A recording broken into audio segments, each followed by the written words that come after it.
Hello friends, I am Arpita. Welcome to our channel Jharna Gallery. For today's drawing, we will need these materials. You can buy these from the link given in the description below. Hope you are all well. If you are new on this channel, then please subscribe the channel and press the bell icon for further notification. At first, I drew the outline sketch of the drawing. This tutorial is for beginners. Watch the full video and try to draw it.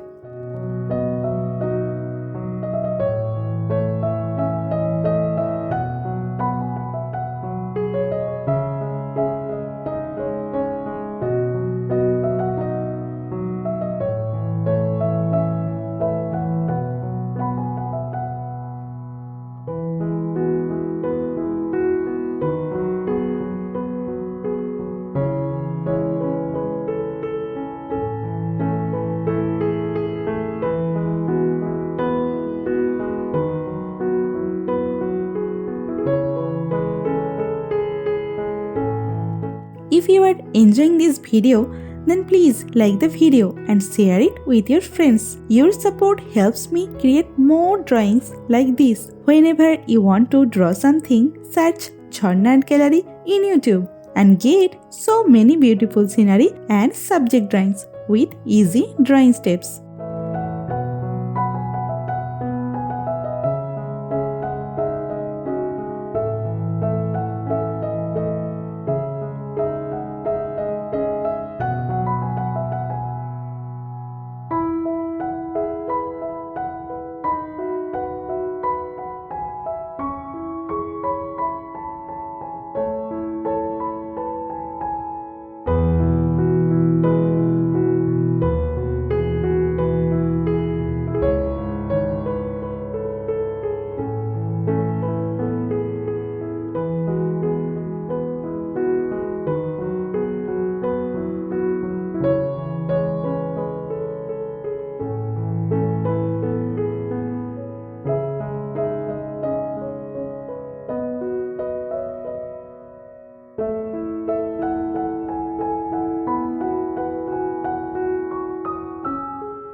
Please hit that subscribe button and turn on the notification bell so you don't miss any of my future videos. I upload new content every week and I don't want you to miss out. Also, I would love to hear from you in the comments below. Let me know what you think of this video, what topics you want me to cover next, or any questions you have for me. I read all your comments and I will definitely reply to you.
outline drawing is complete. Now it's time to color it. I am using oil pastel colors and color pencil to color it. Normally I use Dome's oil pastel colors. You can use any type of oil pastel colors that you have.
the drawing is almost complete. I hope you enjoyed it and learned something new. Thank you so much for watching till end. See you in another new video. For now, you can follow me on social media. Links are in description below. Thank you. Take care.